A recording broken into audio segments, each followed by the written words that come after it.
Hi friends, back with another review. So today I'm going to review this book. Today I'm reviewing this Kindle book, The Battle of Palanadu by Madhulata S. Um, so this is actually a second part. I earlier read and reviewed this book. This is the Lines of Palanadu, Palanadu Veerla Charitra. This is, as you can see, book one of a two-part series by the same author. So this I read somewhere in December, I think, and I really liked it reading this book. And now the next one is back. So first one I read as a hard copy and as in a paperback. Now I'm reading this, the Battle of Palanadu. Um, I think it's not really catching the picture properly, but yeah, it's an interesting cover showcasing the two main characters. I'm not sure if I can say they are the protagonists because there are like multiple characters in this story, but two of the important people who actually influence what happens in this story. So this is like the second book. In this, which is called the Battle of Palanadu. Okay.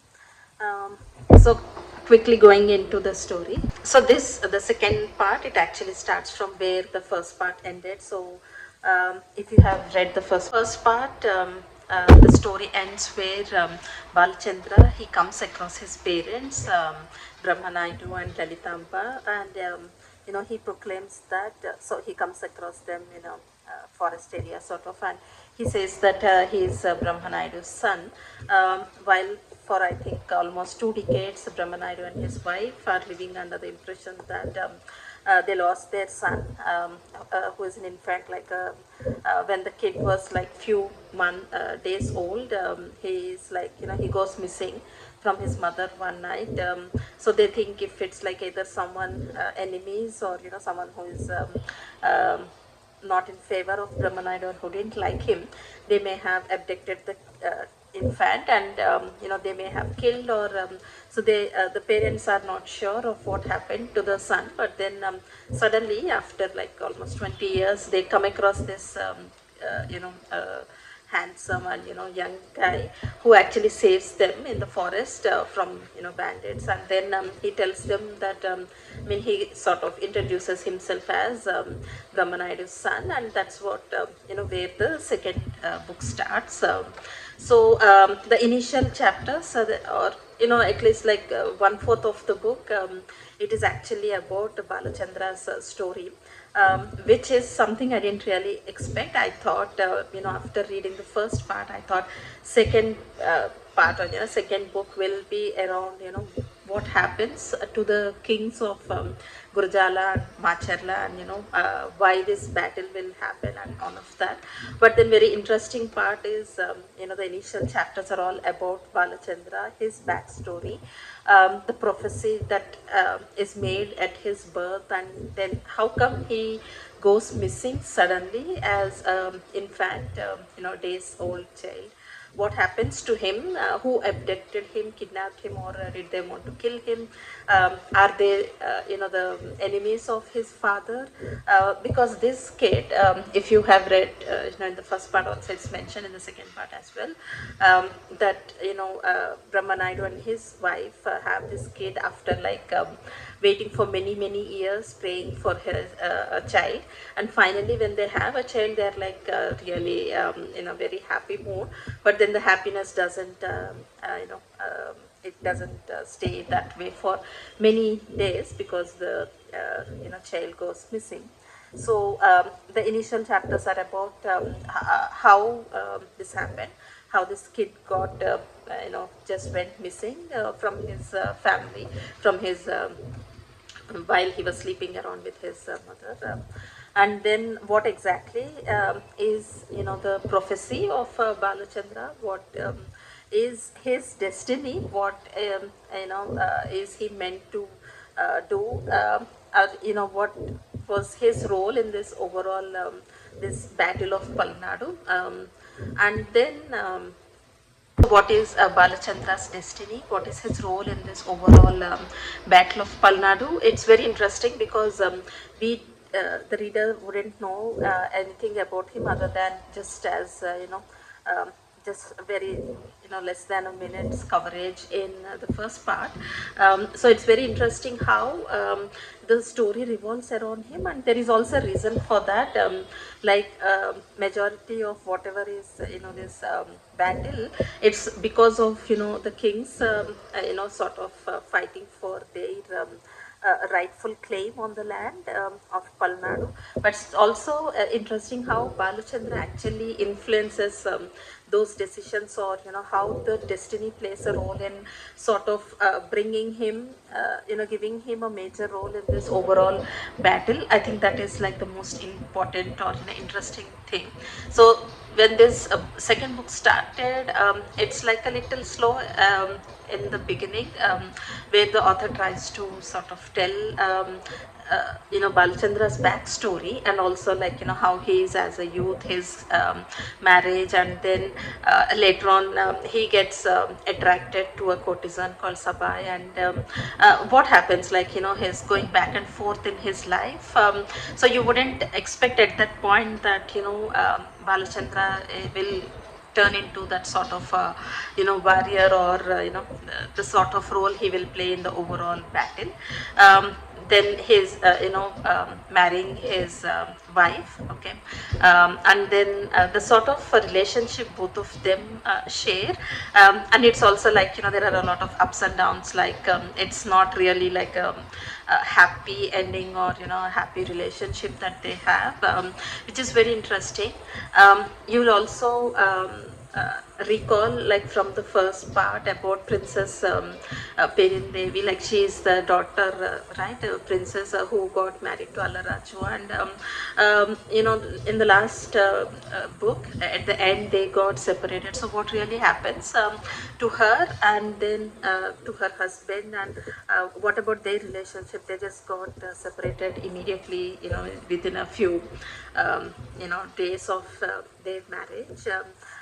So that is also like a important part of it, like how this whole battle starts. Of course, there has been these, like the fight for power between the brothers.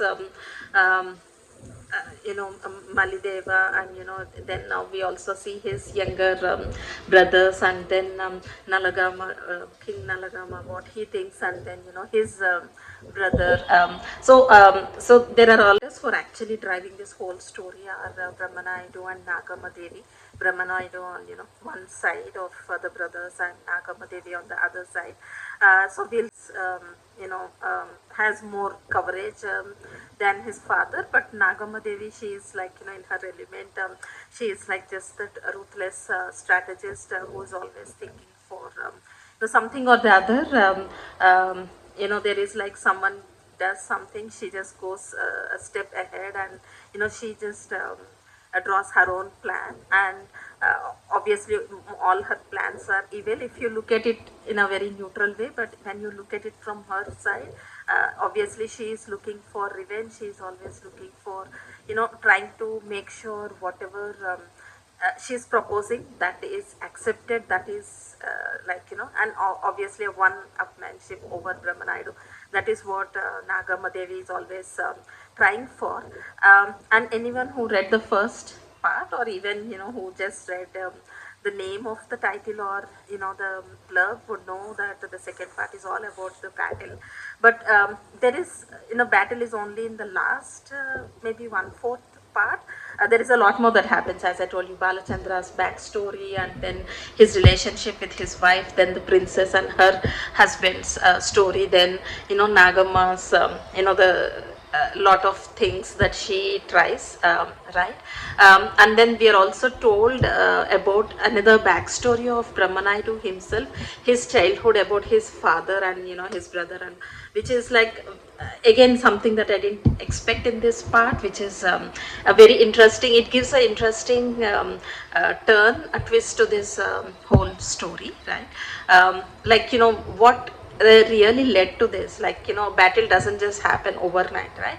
So in the first part we saw that, this cockfighting happened, and then, people were just betting on it, and then there was a lot of ego that was hurt, and this whole kingdom has been split into parts and all of that. But then what happens is, in the second part, there is a lot of build up to this, up to this battle, which is inevitable. It's actually a historic thing that actually happened, but all these things, facts actually add up, like what really happened. Did someone really instigate, for this battle, and how do these things, just step by step, they build up to the final, or the finale of the battle. Okay. And before that, who took which decisions, right? Like, which king trusted whom, what did they think at that point, that who really wanted peace, and why didn't the kings couldn't resolve their differences. Okay.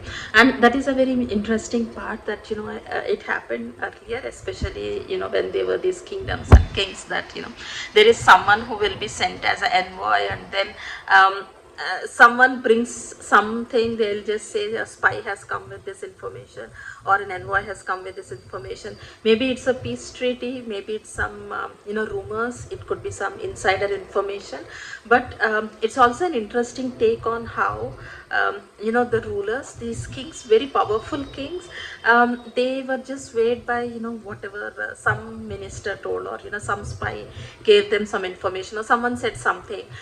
They, it looks like they just did things with their, because their ego is hurt, or because they just took some very knee-jerk decisions. Like, someone just says something, and they're just upset, they're just angry, and just that anger, they just take some decisions. So all these are also, like, it's very interesting of how this whole thing used to happen during the king's time, right? How diplomacy used to happen, how they used to trust their ministers and people, their advisors, blindly. Maybe if you just look in the present time also, I think a lot of rulers still have that habit. They just trust some of their trustworthy people, their advisors, their ministers, and sometimes they tend to make some wrong decisions, which they regret. But then sometimes these decisions are like just irrevocable, like it's done, the damage is done.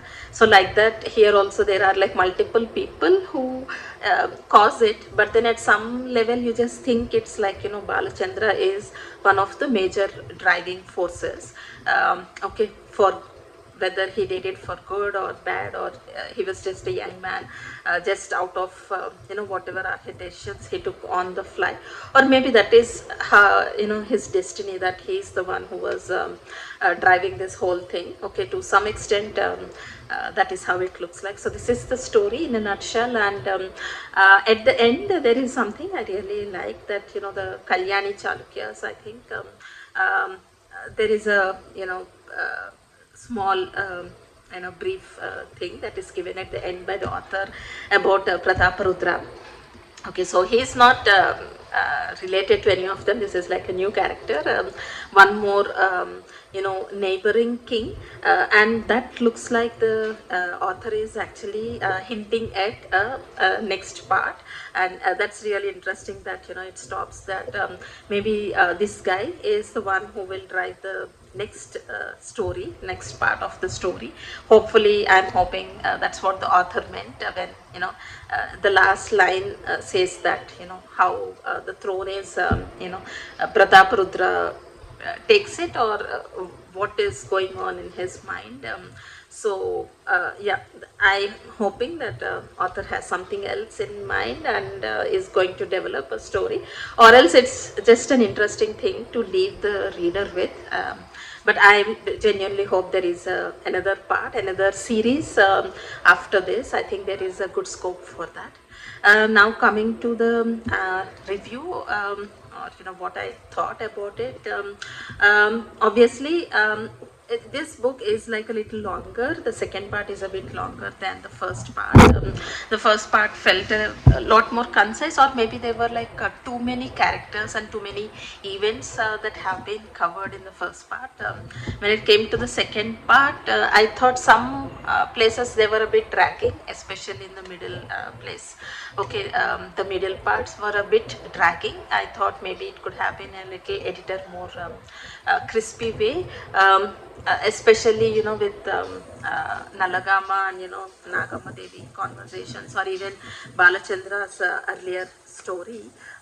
There are like some repeated things, there are repeated emotions. Maybe the author wanted to bring out the emotions between the characters, but then I somehow felt that maybe there are at places where it was a little dragging, but nevertheless it's a very interesting story. A reader will be like really looking forward to every scene, about all these warriors, about the strategies, about the kings. It's really good. Of course, for me personally, Balchandra is the character that stood out, and then his wife. Their relationship, though it's very short, it's very interesting. Something that of course, we are not seeing today. It's like the sort of marriage or relationship people shared back in the day. So it was very interesting to read about that. Yeah, so I think he's like the my most favorite character. Nagama Devi, as always, is like that she has those shades of negative shades, and she's sort of cunning and always trying to, I don't know, it's like the reader will feel a lot for her. So there are sort of mixed emotions.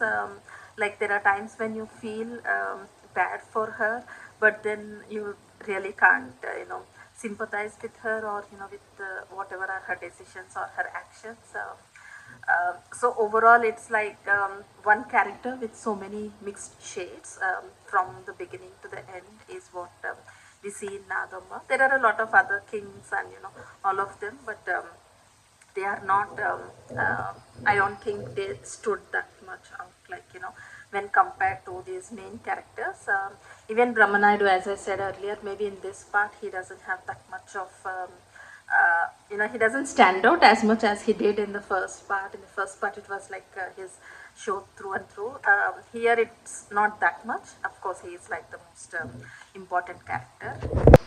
um, yeah, so story wise it's very good. I know, like I heard from my grandparents and my parents that this is a real story that happened.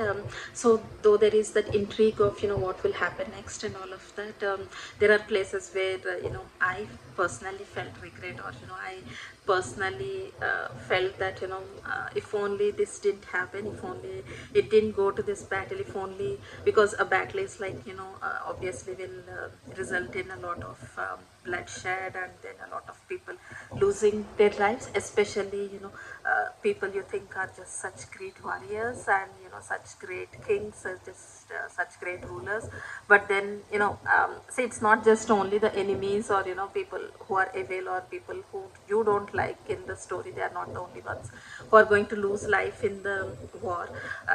War means that there are casualties, there are a lot of deaths on both the sides, and that is also very well portrayed by the author. Writing this sort of story, I think the author has done a wonderful job, trying to bring to life a story from, like long back, so many centuries back.